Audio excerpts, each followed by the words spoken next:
I'm sorry I look like this, but I just woke up. I just got my car to drive, and I just felt like I had to get on here and say this. And whenever I feel the need, I don't care what I look like, I will pull over, I will roll right out of bed, and I'll say it. Somebody that's watching or that will watch this needs to hear this. The storm that you are going through right now, this exact storm that you are in the middle of, that is just feeling like it is swallowing you up, is going to be used for your purpose. Let me put that another way. The storm that you're going through, the struggles that you're having, the suffering that you're going through, God is getting ready to use it for good. Maybe not just for your good, it's going to be for your good, but this could also be for the good of lots of people. If you are in this and you're praying for God to carry you through it, to just hold you and make sure you don't fall and make sure you just don't sink in and get swallowed up by your suffering. If you're doing that, if you're praying, you can bet that God is going to bring you out of it. But He's also going to bring with it beautiful things. You're going to be sharper. You're going to be more polished. You're going to be wiser. You're going to come out of this with something that's going to not only help you and grow you, but that's going to help other people. And you have to know that, because a lot of times, whenever I'm in the middle of a big storm, is just the best way to put it, a personal storm, sometimes that thought just comes to my head. It's not just for you. Hold on. You're going to need to help people with this. I need you to go through this. You'll be okay. I'm bringing you through it, but you need to know what this feels like, and you need to know what it's like to be on the other side, because you're going to need to help other people with the same thing that you're going through. There's going to be others going through this exact thing.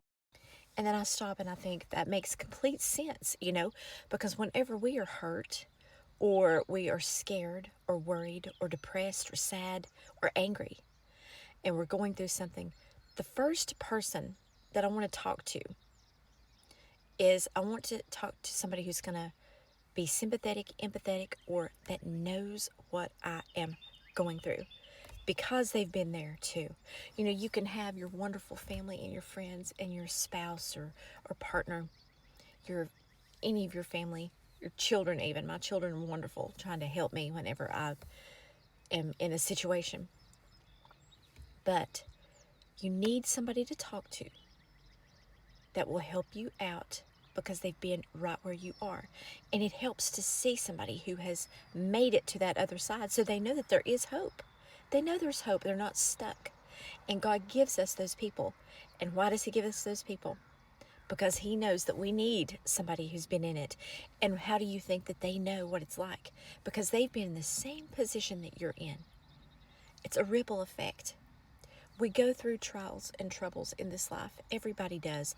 But we go through it to help the next one in it. They'll go through it. They'll help the next one out of it. And that just, it doesn't make it any easier. I'm not saying that it's going to make all your troubles better and it's going to make it fun to go through the suffering or the trials. I'll put it this way, the trials that God allows you to go through. It doesn't mean it's going to be fun. But when you can think of it that way, it gives you, and God works it that way. It gives you that little bit of strength, maybe that you need to carry you over that one specific roadblock that's stopping you on this journey. And it is a journey. It's a journey through struggles. It's a journey through fear, worry, all the emotions, the negative emotions. And Satan will throw them at you right and left. When he sees that he's getting to you, it's like he kicks you when you're down. But that's when you reach down deep and you say Jesus' name. You say His name, you call to Him, and He will come to your rescue. He will give you that strength, that little bit of extra strength. He'll give you just enough to sustain you through that, because you've got to feel this. You've got to feel and go through this so you can help other people. And sometimes you think, I don't care. I have struggled through it so long, I don't care if I can help anybody or not. And that's the attitude that Satan is shooting for. He's shooting for you to just be done with it. But that's when it's so important to be so strong and pray for God to give you the peace in the middle of that, because He can. Go to Him and rest in His peace. Give Him that fear or that emotion that's bringing you down, and He'll help you through it. Sometimes it takes a long time. Other times it seems like it takes longer, because it feels that pressure and all those emotions feel so heavy. It just feels like you can't walk, and you can't on your own, so don't try to do it on your own. But I felt like somebody is going to see this that needs to hear it. Your storm's for a reason. You're going through this so you can help other people. So just hold on and be strong.